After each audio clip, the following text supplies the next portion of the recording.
인사하겠습니다. 우리 옆에 있는 분들 같이 인사하겠습니다. 반갑습니다. 예, 우리 예배 오신 분들 환영하고 축복합니다. 우리 이제 창세기 7장까지 우리가 나갔습니다.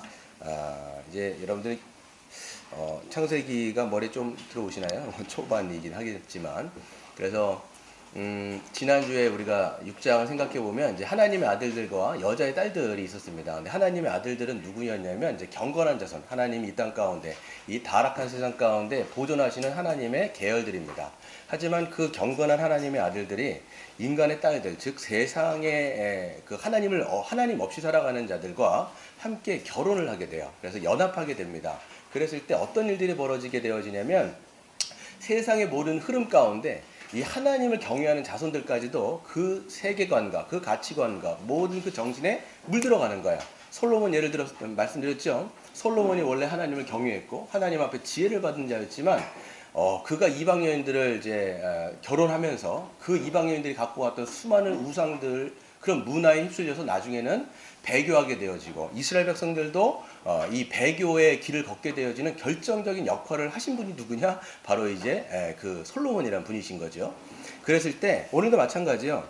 그 하나님의 아들들과 인간의 딸들이 결합되어지고 결국은 다 타락되어지고 하나님의 남은 자들도 하나님 없이 살아가는 그런 세상의 문화 가운데 쓸려서 살아가는 모습을 보게 되어졌을 때 하나님은 어떠셨을까요? 바로 마음이 근심하시고 또 근심하셔서 한탄하시면서 모든 것을 내가 지면에서 다 쓸어버리겠다라고 결정을 하십니다.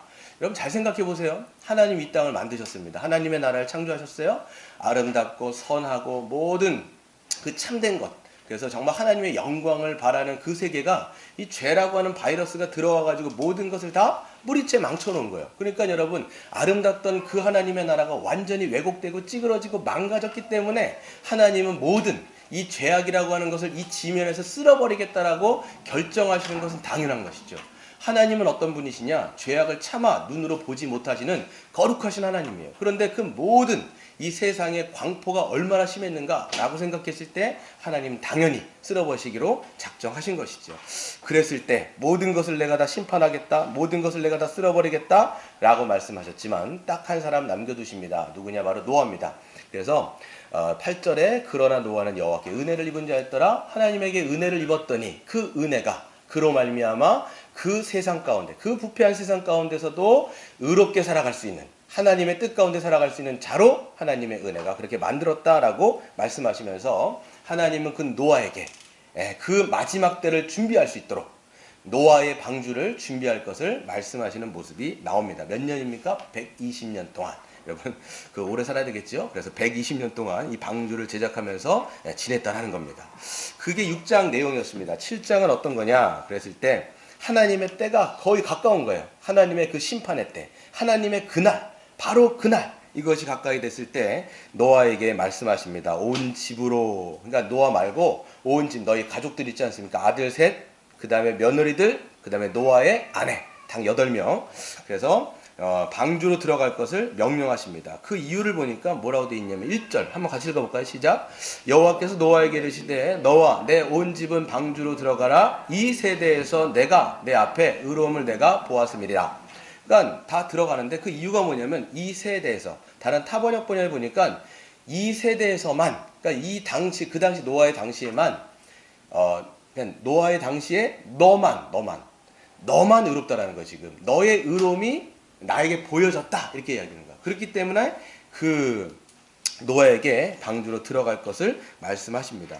그러니까 이 1절부터 5절까지 보면 노아가 얼마나 하나님의 그 뜻 가운데 믿음으로 순종하는 삶을 살았는지를 잘 볼 수가 있어요. 5절도 보세요. 노아가 여호와께서 자기에게 명령하신 대로 다 준행했더라. 하나님의 말씀 하나부터 10까지를 다 하나하나 순종하는 모습을 보여주고 있는 것이죠. 근데 여러분, 이게 노아가 잘나서 그런 게 아니에요. 지금 뭐가 어떤 것이 동력이 되어서 노아가 이런 당대의 의로운 삶을 살 수 있었는가라고 얘기하면 하나님의 은혜가 있었다는 거예요. 은혜가 그를 덮었고 그 은혜가 그로 말미암아 주의 뜻 가운데 믿음으로 순종하는 삶을 살아갈 수 있도록 만들었다 이야기하고 있습니다. 그렇기 때문에 여러분, 이 의로운 삶이라고 하는 것은, 노아가 그 의로운 삶이라고 하는 것은 그 시대에 죄와 부패에 물들지 않고 주의 뜻 가운데 순종하는 삶이에요. 그렇죠? 그 하나님의 아들들과 인간의 딸들이 결합하여 다 세상으로 쓸려갔어요. 근데 노아만 그거에 쓸려가지 않고 노아만 하나님 앞에 의로운 삶을 살아갔던 것, 이런 것이죠. 즉 하나님의 심판을 준비하며 믿음으로 방주를 짓는 것이 바로 하나님의 뜻 가운데 순종하는 삶이었습니다. 아마 제가 생각했을 때 거대한 방주를 만드느라고 세상의 죄에 대해서 물들 시간조차 없었겠다, 이런 생각이 들어요. 여러분, 이 노아가 얼마나 컸습니까? 농구장 20개가 2열로 10개씩 들어가는 크기였는데, 여러분 그거를 8사람이 만들어 보십시오. 노아 한 사람이 아니라 8사람인데 그 중에 3명, 4명은 여자예요. 그렇죠? 4명은 남자, 4명은 여자. 그러니까 여러분, 남자 4명에 여러분, 제가 생각할 때 그냥 노아의 며느리들의 힘이 굉장히 셌겠다. 굉장히 뭐 이렇게 좀 약간 우락부락하지 않았을까. 그래야 좀 노아 그 방주 그 엄청난 크기를 만들 만한 힘이 되지 않았을까. 그러니까 너무나 바쁜 거예요. 아침에 눈 뜨자마자 방주를 지어야 되는 거예요, 여러분. 그러니까 뭐 죄질 여력이 어디 있겠냐는 거예요. 여러분들 바쁘면요, 죄질 시간이 없습니다. 여러분, 죄 짓는 건 뭐냐면 한가한 거예요, 지금. 뭔가 한가하기 때문에 여러 생각이 잡념이 들게 되어지고, 죄를 짓는 거예요. 이 지금 죄를 지을 만한 그 여력이 없어요, 이 사람이 지금, 이 노아가. 그래서 이 죄에 어떤 물들지 않고 하나님의 뜻 가운데 이 마지막 때를 준비하면서 방주를 제작하는 노아의 모습을 보게 되죠. 그때 여러분 기억하십시오. 하나님의 은혜는 믿음을 낳고요. 그 믿음은 결국 순종의 열매를 맺는다라는 것을 노아의 삶을 통해서 우리가 알 수 있습니다.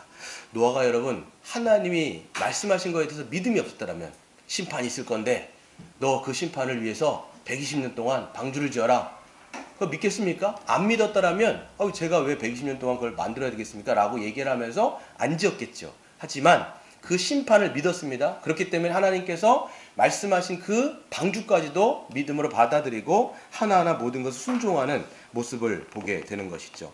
마찬가지로 우리가 하나님의 은혜를 받았다라면 믿음을 갖게 되는 것이고 순종의 열매가 맺혀지게 되어지는데, 그렇다면 우리에게 은혜 받은 자로서 노아와 같은 의로운 삶이란 무엇일까요?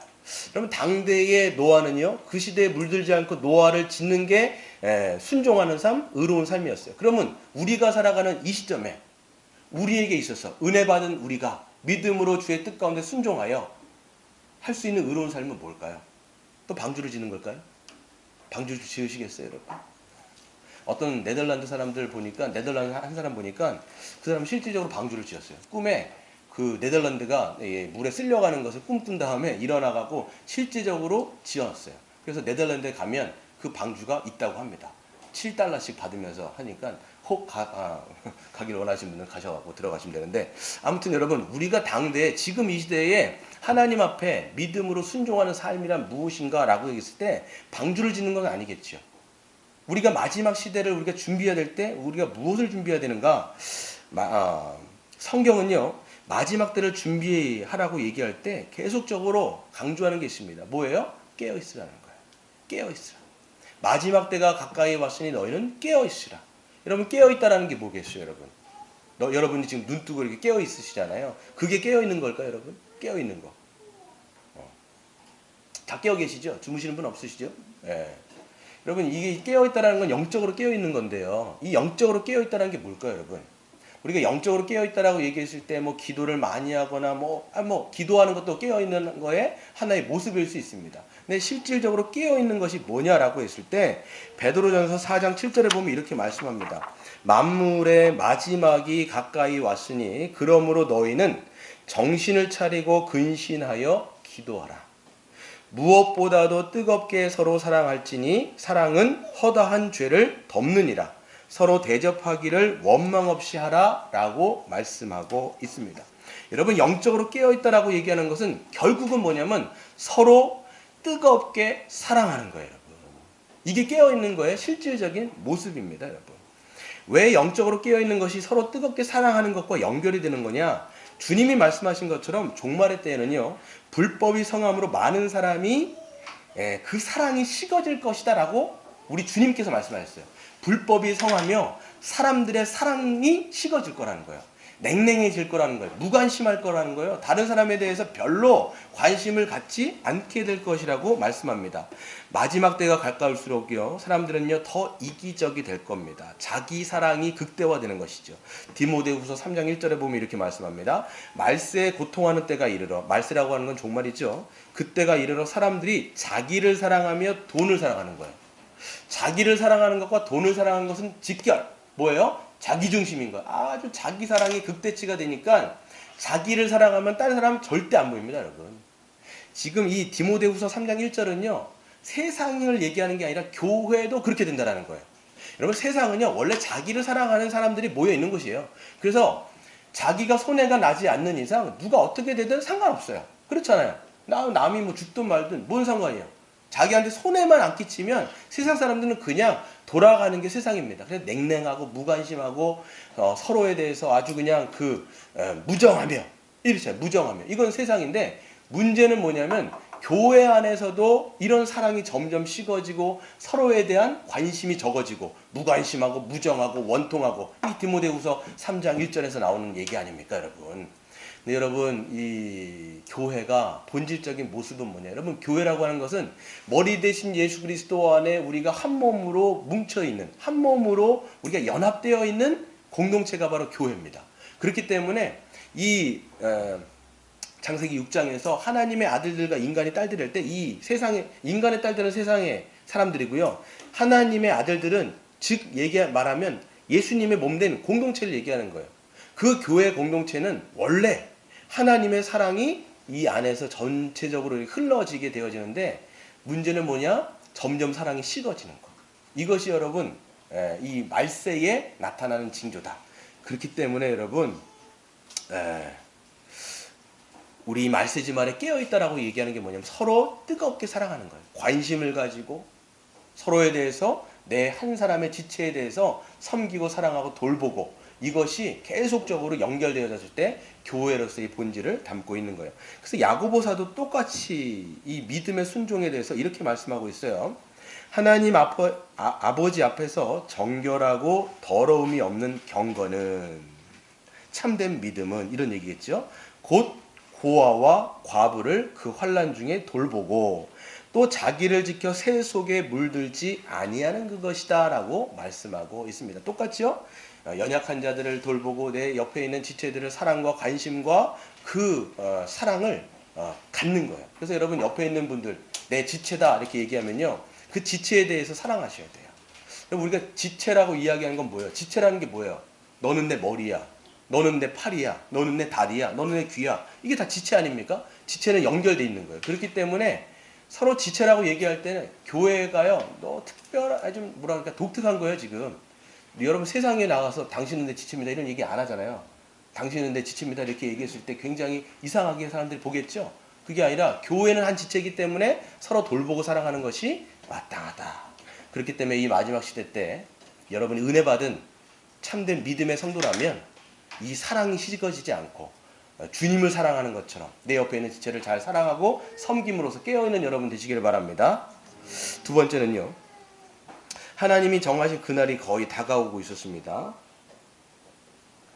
그래서 하나님이 홍수로 심판하실 때에 노아의 나이가 몇 세였을까요? 600세였어요. 나이 많죠? 600세였습니다. 그러니까 노아가 한 이제 480세부터 방주를 만들었던 것 같아요. 그래서 노아가 이제 600세가 되었을 때 노아와 그의 가족들에게 홍수를 피하여 하나님께서는 방주로 들어갈 것을 명령하셨습니다. 그리고 7절에 보시면 노아는 아들들과 아내와 며느리들과 함께 홍수를 피하여 방주에 들어갔고 무엇을 피하여? 홍수를 피하여 들어갔다라는 거예요. 또 9절에 보시면 하나님이 노아에게 명령하신 대로 암수 둘씩 노아에게 나와 방주로 들어갔으며, 그러니까 먼저 가족들이 들어가고요. 그 다음에 들어간 게 누구예요? 각종 짐승들이 들어가는 거예요. 그러니까 그냥 들어가는 게 아니라 노아가 있고 노아의 앞을 다 거치면서 노아가 검열을 했던 것 같아요. 야 들어가라 이렇게 하면서 다 들어가는 거죠. 그리고 10절에 보면 7일 후에 홍수가 땅에 덮였다 이렇게 되는 거예요. 그리고 11절에 보면 노아가 600세 되던 해에 곧 둘째 달 곧 그 달 11의 날이라. 그날에 큰 기품의 샘들이 터지며 하늘의 창문들이 열렸다. 이렇게 되는 거예요. 그러니까 여러분 여기서 보면요 정확하게 날짜들이 다 기록되어 있어요. 왜 그럴까요? 600세 되던 때 600세 그리고 2월 10일 날 하나님이 노아에게 들어가라는 거예요. 2월 10일 날 정확한 기록이 있어요. 왜 이렇게 정확하게 날짜들을 기록할까요? 역사적인 사실이라는 거예요. 이게 그냥 우리 성경에 나온 게 우화가 아니라 실질적으로 역사 가운데 일어났던 일들이라는 것을 성경이 기록하고 있는 거예요. 그러니까 들어간 날은 2월 10일이에요. 그리고 며칠 후에 비가 내립니까? 일주일 후에. 그게 바로 2월 17일이라고 딱 정확하게 기억된 거예요. 7일 후에 2월 17일 날 비가 쏟아지기 시작하고 그 다음에 40일 동안 비가 막 쏟아지는 건데 하늘이 열렸다라는 거예요. 여기서 하늘이 열렸다라고 얘기했을 때 그 신학자들은 뭐라고 얘기했냐면 하나님이 창조할 때 궁창, 하늘을 만드시고 궁창을 만드시고 궁창 위의 물과 궁창 아래의 물로 만드셨잖아요. 그랬을 때 궁창 위의 물이 찢어진 거예요. 궁창 위에 그 물주머니가 터지면서 밑으로 쏟아져 내는 거예요. 그리고 땅 밑에 있는 샘들이 터지면서 위 아래로 그냥 물줄기들이 막 터져 나오니까 이게 40일 동안 그렇게 되어지고 150일 동안 물이 이 땅 가운데 범람했다라고 성경이 기록하고 있습니다. 근데 여러분 보게 되어지시면 이 13절부터 똑같은 이야기를 또 반복해요. 왜 이렇게 반복하는가 제가 좀 생각해 보면 13절 보세요. 한번 같이 읽어볼까요? 시작. 곧 그날에 노아와 그의 아들 셈함 야벳과 노아의 아내와 세 며느리가 다 방주로 들어갔고 그럼 또 들어갔고 얘기를 하는 거예요. 근데 13절에 보면 곧 그날에 하면서 성경에서 뭘 기록하고 있냐면 앞에는 그냥 대략의 기록들을 얘기했더라면 곧 그날에라고 얘기하면서 하나님께서 노아에게 들어가게 하시는 그 당일을 자세하게 기록을 막 하고 있는 거예요. 자세하게 기록. 곧 그날이라고 얘기하면 바로 그날인 거예요. 바로 그날. 그러면서 다 들어간 다음에 16절 보세요. 한번 같이 읽겠습니다. 시작. 들어간 것들은 모든 것의 암수라 하나님이 그에게 명하신 대로 들어가매 여호와께서 그를 들여보내고 문을 닫으시니라. 이게 무서운 말씀이에요. 여러분 보게 되어지면 다 들어간 다음에 이제 맨 마지막 순번이 누구예요? 노아가 들어가는 거예요. 가족들 들어가고 노아가 들어간 다음에 누가 문을 닫으셨어요? 하나님이 문을 딱 닫아버린 거예요. 하나님은 여기서는 심판주 하나님입니다. 구원주 하나님이시기도 하지만 심판주 하나님이세요. 그분이 문을 딱 닫았기 때문에 이제는 더 이상 그 노아의 그 방주에 탈 수 있는 사람이 있어요 없어요? 아무도 없는 거예요. 아무도 못 들어가는 거예요. 그분이 닫았기 때문에 여러분 요한계시록 3장에 보면요. 다윗의 열쇠를 가진 이가 예수 그리스도신데 그분이 한번 열면 닫을 자가 없고 닫으면 뭐 할 자가 없어요? 열 자가 없어요 여러분. 그분이에요 여러분. 지옥문을 열면 닫을 자가 없고 닫아놓으면 열 자가 없는 거예요. 이제는 방주의 문이 완전히 두껍게 딱 닫혔기 때문에 누구도 이제는 들어갈 수 없다라는 거예요. 심판의 시간이 다가왔다라고 이야기를 하고 있는 겁니다. 여러분 제가 생각할 때 노아의 가족들은요 방주에 들어가서 굉장히 극도의 긴장 속에서 시간을 보냈을 거예요. 며칠 동안 보냈을까요? 일주일을 보낸 거예요. 왜냐하면 7일 후에 비가 오기 시작하니까. 초조함과 긴장 때문에 이게 손에 잡히는 게 있었을까요, 여러분?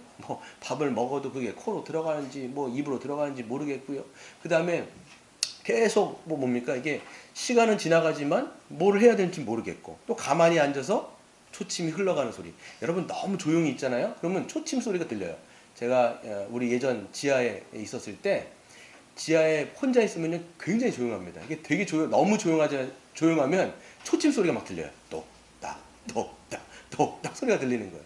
그러면서 이 초조하니까 노아는 손톱을 물어 뜯으면서 기다리고 있었겠죠. 그렇게 했을 때 7일 후에 물방울이 한 방울이 배 위에 딱 떨어졌을 거예요. 그러면서 조금씩 밑방울이 막 소리가 들렸겠죠. 노아는 생각했을 거예요. 기뻐했을까요, 여러분? 노아가요 그때? 아닐 거예요. 기뻐한 게 아니라 이제 하나님의 심판이 시작되는구나. 이러면서 긴장하는 거예요. 또 긴장하고 또 초조해하고 그러면서 물이 엄청나게 쏟아지지 않습니까? 그랬을 때 엄청나게 물이 쏟아졌을 때 방주가 떠올랐고 방주가 떠오르면서 150일을 그 물 위에서 넘실거리는 물 위에서 계속 떠다니는 거예요. 그러니까 여러분 비가 막 쏟아졌을 때 여러분 방주에 창문이 있었을까요? 없었을까요? 창문이 있어요. 근데도 보질 못하는 거예요. 나중에 하나님께서 방주가 아라рат산에 도착하고 나중에 됐을 때 너희가 창문을 열어라고 했을 때 그 명령을 받고 창문을 열거든요. 그때까지는요 비가 막 쏟아졌을 때조차도 그들은요 창문을 열지도 못하고 거기서 긴장하고 초조하고 두렵고 또 공포한 가운데 있을 수밖에 없었다라는 것이죠.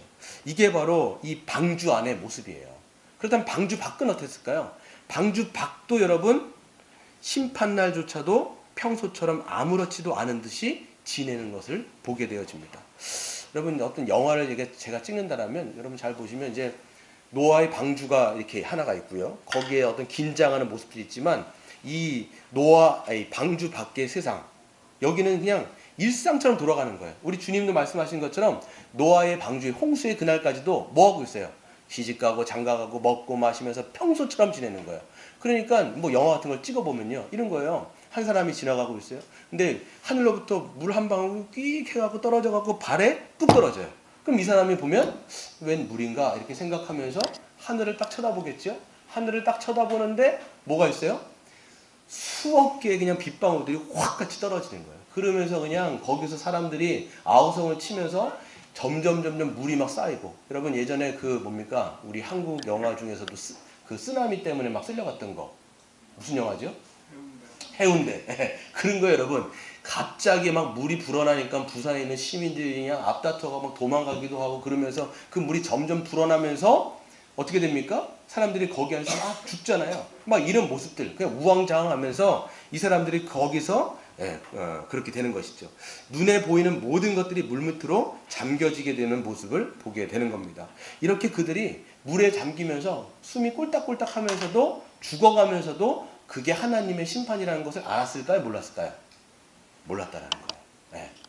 그들이 죽어가면서도 하나님의 심판이라는 것을 모르면서 죽었다라는 게 성경입니다. 마태복음 24장에 보면 홍수 전에 노아가 방주에 들어가던 날까지 사람들이 먹고 마시며 장가들고 시집가고 있으면서 홍수가 나서 그들을 다 멸하기까지 깨닫지 못하였으니 인자의 임함도 이와 같으리라. 아멘. 성경의 역사를 보면요 노아의 홍수 심판과 같은 똑같은 사건이 나옵니다. 하나님은 하나님의 백성을 노예를 부리고 있던 그 애굽을 심판하시는 모습을 여러분 출애굽기에 보면 우리가 알 수 있어요. 여러분 출애굽기에 보면 하나님께서 10가지 재앙을 막 쏟아부으시잖아요. 10가지 재앙을 막 쏟아부으시면서 심판을 하시는데 하나님께서 가르시죠. 이 애굽 전체를 하나님께서 심판하시는데 애굽 백성들과 이스라엘 백성들을 나눠서 심판하시는 모습을 보게 됩니다. 그래서 하나님께서 이 종되었던 이 이스라엘 백성들을 바로에게 놔주라는 거예요. 자유케 하라는 거예요. 이들이 광야에 나가서 하나님을 예배할 수 있는 자들로 그들을 좀 놔주라는 거예요. 근데 바로가 놔줘요, 안 놔줘요? 절대 안 놔주죠. 왜 그러냐면 국가의 노예들을 놔주면요 어떻게 국가의 예산이거든요. 국가의 그게 어떻게 보면 돈 되는 자본이란 말이에요. 근데 누가 놔주겠냐라는 거예요. 안 놔주니까 하나님께서 재앙들을 하나하나 보내는데 마지막 심판이 뭐예요? 장자를 다 내가 죽여버리겠다. 그 맨 위에 있는 파라오의 장자서부터 종에 있는 장자서부터 저기 뒤에 있는 개 새끼까지 다 첫 장자들은 내가 싸그리 다 심판해버리겠다. 하나님께서는 선언을 하십니다. 그런데 하나님께서 놀랍게도 뭐라고 말씀하시냐면 그 하나님의 백성 이스라엘에게는 내가 너희들은 건드리지 않을 것인데 너희는 마지막 그 심판을 준비하라. 똑같이 얘기하는 거야. 노아에게 말씀하셨던 그 하나님께서 너희도 똑같이 그 마지막 심판 때를 준비하라 라고 말씀하세요. 그 심판을 어떻게 준비합니까? 어린 양을 잡고 어린 양의 피를 문에 바르는데 문 좌우 문설주와 문 임방에다 바르라는 거예요. 그러면 그날에 하나님의 사자가 그 애굽 전역을 두루다니면서 다 칼로 치겠다라는 거예요. 실질적으로 여러분 그 당일이 왔습니다. 하나님께서 그 여호와의 사자가 애굽 전역을 누비면서 하나님의 심판을 가하게 되어지는데 심판을 가할 때 어떻게 하세요? 딱 문 앞에 서겠죠. 그럼 여러분 아마 방주에 들어갔던 그 노아처럼 집안에 들어갔던 그 이스라엘 백성들도 기쁠 수가 없었을 거예요. 벌벌 떠는 거예요. 왜? 심판의 날이니까. 자기들이 피를 바르고 문을 꽉 닫고 나서 그 안에 웅크리고 있잖아요. 거기 안에서 초조했을 거예요. 왜 여호와의 사자가 왔다 갔다 하니까 얼마나 초조하겠냐는 거예요. 이건 죽음과 삶의 기로의 문제이기 때문에 그들은 벌벌 떨고 있는 거예요. 그랬을 때 여호와의 사자가 지나가면서 문 앞에 피가 있으면 넘어가는 거예요. 그래서 뭐라고 얘기합니까? 패스오버라고 6월절을 얘기하지 않습니까? 그런데 피가 발려지지 않았으면 어떻게 돼요? 들어가서 죽여버리는 거예요. 장자를 싸그리 죽여버리는 거예요. 그러니까 하나님 뭐라고 얘기하냐면 전무후무한 큰 울부짖음이 있을 것이다. 여러분, 예전에 우리가 그 안산에 아이들이 정말 몇백 명이 죽었지 않습니까? 그래도 여러분 그 지역에 엄청나게 우울했어요. 정말 가득하게 그 뭡니까? 애통함이 깔려 있었어요.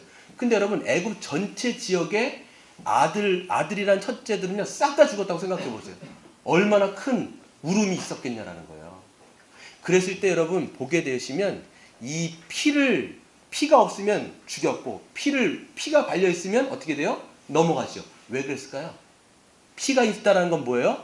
이미 죽었다라는 걸 상징하는 거예요. 여러분 이 피가 누굴 상징합니까? 예수 그리스도예요. 예수 그리스도의 피가 있었기 때문에 그 피를 봤을 때 여호와의 사자는 그냥 뛰어넘어간 거예요. 방주도 마찬가지입니다. 그렇기 때문에 여러분 성경은 똑같이 얘기하고 있는 내용이 있어요. 뭐예요? 방주도 예표하고 있는 게 누구예요? 예수 그리스도. 예수 그리스도 안에 들어간 자는 산다라는 거예요. 피를 바르고 있는 자는 누구예요? 예수님이 우리를 대신하여 주시고 그 우리를 대신하여 죽으신 예수 그리스도 안에 들어가면 심판은 예수님에게 모든 것이 다 들어갔기 때문에 우리는 그 심판을 뛰어넘는다라는 거예요. 그래서 그리스도 안에 있는 자는 생명을 얻어 구원을 얻는다라는 게 성경 창세기부터 요한계시록 전체 얘기예요. 그러니까 여러분 우리가 성경을 보면서 누구를 발견해야 돼요? 예수 그리스도. 여러분 성경을 보면서 예수 그리스도를 볼 수 있어야 그래서 거기에 있는 그 예수 그리스도를 참되게 믿어야 여러분이 그리스도가 있는 것이고 구원의 방주이신 예수 그리스도 안에 있을 때 마지막 심판 때도 우리는 어떠하다? 안전하다. 이렇게 얘기하는 거예요.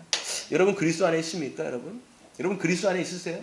예수 그리스도의 십자가의 피를 우리가 믿기에 그분의 몸 안에 주님 그리스도 안에 우리는 있냐라는 거예요. 마지막 시대 가운데 우리가 살아가고 있거든요. 언제 주님께서 오실지 몰라요. 종말은 두 가지라고 말씀드렸어요. 주님이 오시든지 내가 올라가든지 둘 다 종말인 거예요. 여러분 언제가 종말일지 모르거든요. 그때 우리가 여러분 그리스도 안에 있는 자는 안전하지만 보세요.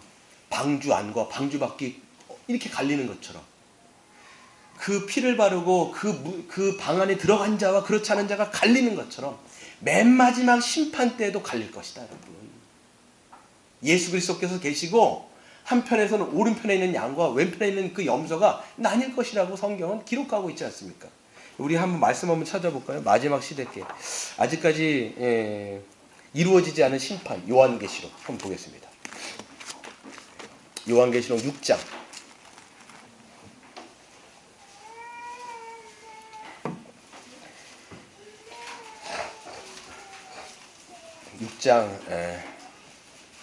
12절을 보세요. 6장 12절에 보시면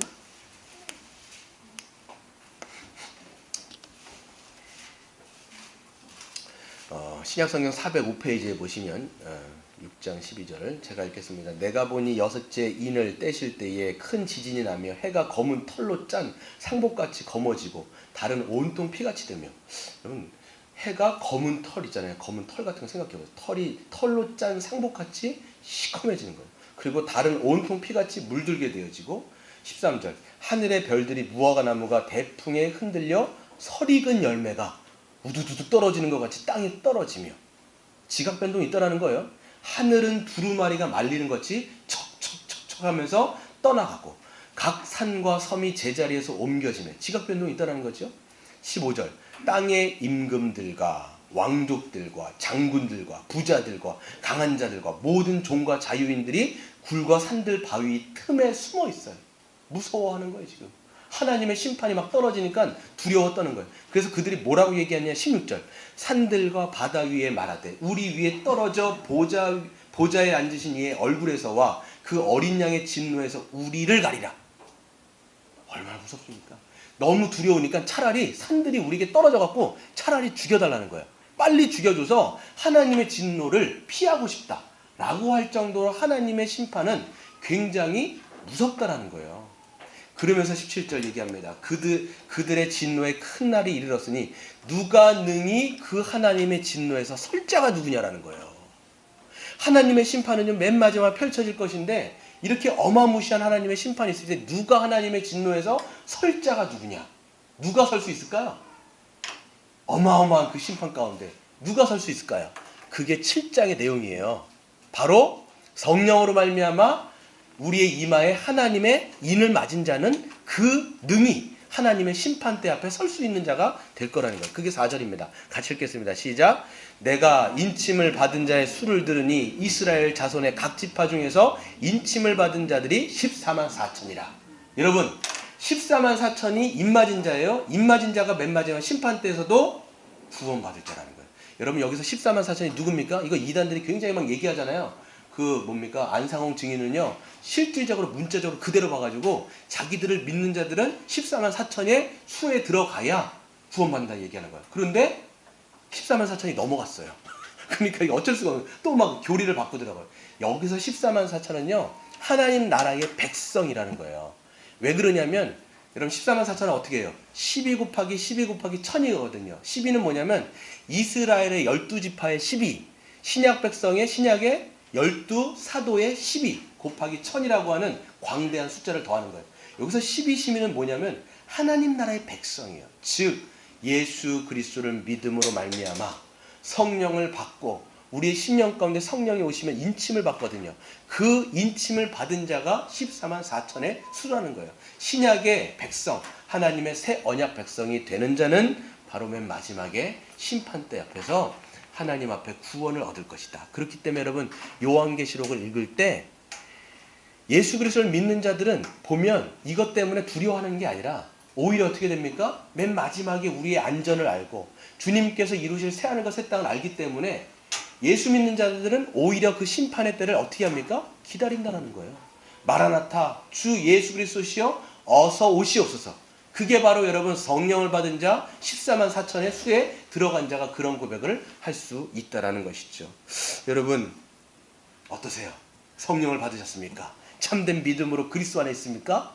성령을 받으셔서 여러분 10년 가운데 성령의 인침을 받았습니까? 그렇다면 우리가 참된 믿음이 있기 때문에 그 믿음은 순종을 낳고 순종은 그 열매를 낳는다라는 거예요. 앞에 했던 그 노아의 삶처럼 세상에 물들지 않고 우리가 이 땅을 살아가면서 서로를 도와가면서 뜨겁게 살아가는 그런 성도의 삶이 믿음의 증거가 되는 거예요. 성령을 받았다면 예수님이 보이기 때문에 예수님을 사랑하고 그 옆에 있는 지체를 사랑하는 것이 여러분 삶 속의 삶의 열매가 되는 것이죠. 그게 바로 여러분이 그리스도의 몸 안에, 그리스도의 몸된 공동체 안에 속해 있다라고 하는 증거가 되는 것입니다. 그런 고백을 다 하시길 바랍니다. 마지막으로 심판이 시작되고 40일 동안 비가 쏟아내렸습니다. 물이 많아져서 방주가 땅에서 떠올랐어요. 방주가 땅에서 떠올랐다는 거 보니까 제가 예전에 말씀드린 것처럼 삼국대기에 지었을 거다 이렇게 말씀드렸는데 아닌 것 같아요. 제가 잘못만 수정을 좀 드릴게요. 네, 제가 아무리 신약을 찾아봐도 산 위에다 지었다는 말은 없어요. 네. 근데 높은 고지에다 지었는 것은 맞는 것 같아요. 왜 그러냐면 물이 막 차니까 어떤 높은 지대가 있으니까 이게 물이 차올라 가지고 이제 배가 떠오른 겁니다. 배가 떠올랐는데 더 물이 차올라니까 어떻게 됩니까? 천하에 있는 높은 산들이 다 잠기는 거예요. 우리가 알고 있는 에베레스트 산 같은 거 있잖아요. 그게 다 물에 잠길 정도로 엄청난 물이 올라간 거예요. 그런데 그 위에다가 더 어떻게 되냐면 15규빗 22m인지 아무튼 그 위까지 더 물이 차가지고 엄청나게 이 세상의 모든 것들이 다 잠기게 되어지는 것이 이 노아의 심판의 모습인데요. 잘 보세요. 그렇기 때문에 23절을 한번 같이 읽겠습니다. 시작. 지면의 모든 생물을 쓸어버리시니 곧 사람과 가축과 기는 것과 공중의 새까지라 이들은 땅에서 쓸어버림을 당하였으되 오직 노아와 그와 함께 방주에 있던 자들만 남았더라. 아멘. 여러분 물이 그 정도로 차버리면 살 자가 누가 있겠습니까? 여기서 예전 성경에 보면 코로 기식하는 모든 것들, 코로 숨을 쉬는 모든 것들은 다 죽은 거예요. 그럼 어떤 분들은 물어보겠죠. 물고기는 어떻습니까? 몰라요. 저도 죽었는지 안 죽었는지 다 죽었겠죠. 하도 그냥 몰라요. 하여튼 아무튼 코로 기식한 건들 싹 다 죽어버리고 누구만 남은 거예요? 그 방주 안에 탔던 노아의 가족들만, 하나님과 언약을 맺었던 노아의 그 가족들만 살아남았다라는 것이 성경의 기록인 것이죠. 여러분, 우리는요, 여기서 하나님의 심판을 우리는 볼 수가 있습니다. 여러분, 노아의 심판은 맨 마지막 심판 때의 모형이에요.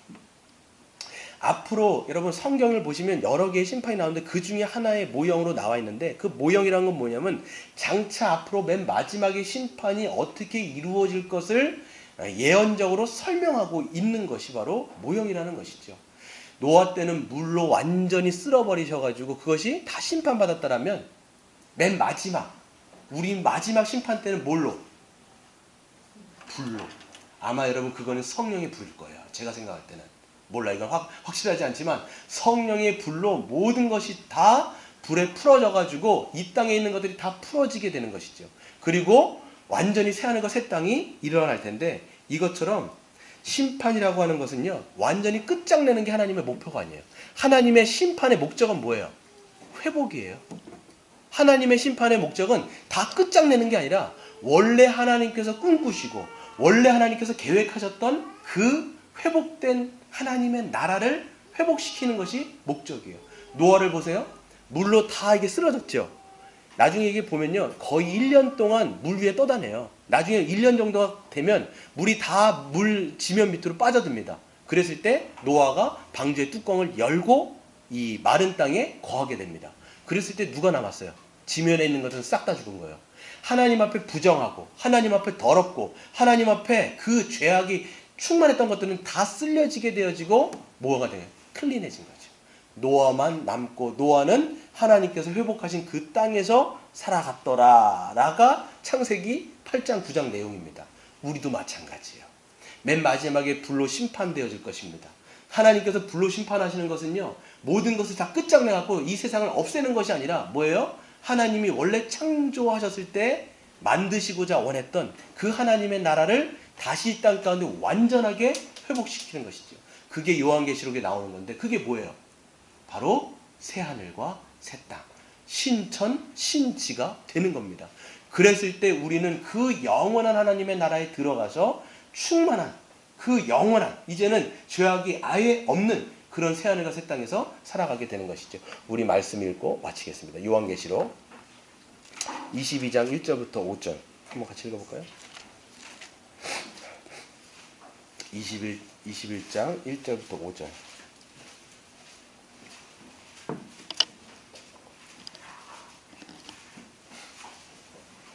신약성경 421페이지입니다. 같이 읽겠습니다. 시작. 또 내가 새 하늘과 새 땅을 보니 처음 하늘과 처음 땅이 없어졌고 바다도 다시 있지 않더라. 또 내가 보매 거룩한 성 새 예루살렘이 하나님께로부터 하늘에서 내려오니 그 준비한 것이 신부가 남편을 위하여 단장한 것 같더라. 내가 들으니 보좌에 큰 음성이 나서 이르되 보라, 하나님의 장막이 사람들과 함께 있음에 하나님이 그들과 함께 계시리니 그들은 하나님의 백성이 되고 하나님은 친히 그들과 함께 계셔서 모든 눈물을 그 눈에서 닦아주시니 다시는 사망이 없고 애통하는 것이나 곡하는 것이나 아픈 것이 다시 있지 아니하리니 처음 것들이 다 지나갔음이로라. 보좌에 앉으신 이가 이르시되 보라, 내가 만물을 새롭게 하노라 하시고 또 이르시되 이 말은 진실하고 참되니 기록하라 하시고 아멘. 그러니까 여러분, 이건 마지막 반모섬에서 요한이라고 하는 사람이 반모섬에서 하나님의 환상 가운데 계시를 본 건데, 맨 마지막 이루어질 그 마지막 때에 심판의 때요 구원의 때인데, 믿지 않는 자들에게는 심판의 때지만 믿는 자들에게는 구원의 때입니다. 그때 새 하늘과 새 땅이 임하게 되어집니다. 그랬을 때 처음 하늘과 처음 땅은 다 없어지고 거룩한 성 예루살렘이 이 땅 가운데 임하여지고, 이건 뭐예요? 하나님께서 신부들을 위해서 준비한 모든 것들이라는 것이죠.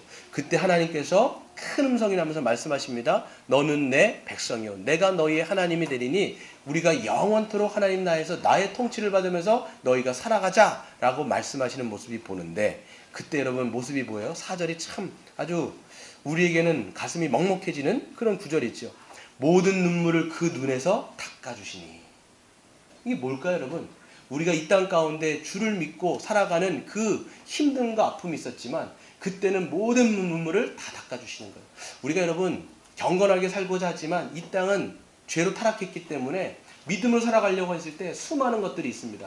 불의가 있고 악독이 있어요. 그렇기 때문에 우리는 눈물을 흘릴 수밖에 없는데 그 모든 것들을 닦아주시며 다시는 사망이 없고 애통하는 것이나 곡하는 것이 없고 아픈 것이 다시 있지 아니할 것이다 라고 얘기하는 거예요. 이 땅 가운데 살아가면서 우리가 힘들었던 모든 것들을 다 주님께서 눈물을 닦아주시면서 회복하고 완전한 그 땅 가운데 여러분이 들어가게 되는 것이지요. 그렇기 때문에 여러분이 노아의 방주의 이야기를 우리가 보면서 장차 이 땅에 주님께서 오셨을 때 어떤 종말의 때가 있을지를 먼저 우리에게 계시해 주신 거예요. 그러니까 성도는요, 그 마지막 때를 믿음으로 준비하는 장소이죠. 120년 동안 노아가 방주를 믿음으로 순종하며 세웠던 것처럼 우리에게 지금은 120년의 세월이 가고 있는 겁니다. 언제 주님께서 다시 오실지 모르겠지만 우리도 이 땅 가운데 믿음으로 방주를 짓는, 사랑의 방주를 짓는 저와 여러분 되시기를 주의 이름으로 축원드립니다.